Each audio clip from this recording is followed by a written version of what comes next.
Hi guys! Ngayon tuturuan ko kayo kung paano gumawa ng bootable flash drive. Ang unang kailangan natin ay flash drive.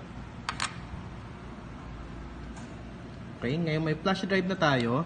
Ipapasok lang natin siya sa likod ng CPU. Okay, pag may lumabas, click lang natin yung X.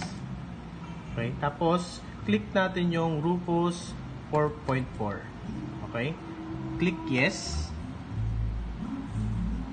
Okay. Dito, kailangan naka-ISO image siya. Okay, so click lang natin yung ISO image. Tapos, pindutin natin yung select. Dito lalabas yung Win Server 2022. Click lang natin siya. Tapos, i-click natin yung open. Okay. Sa file system, kailangan naka-NTFS siya. Tapos, pwede na nating pindutin yung start. Click lang natin yung OK.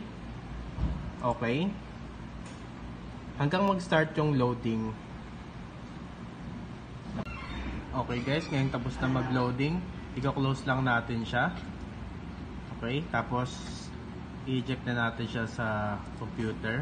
At pwede nang gamitin ang USB para gawing bootable flash drive. Thank you guys!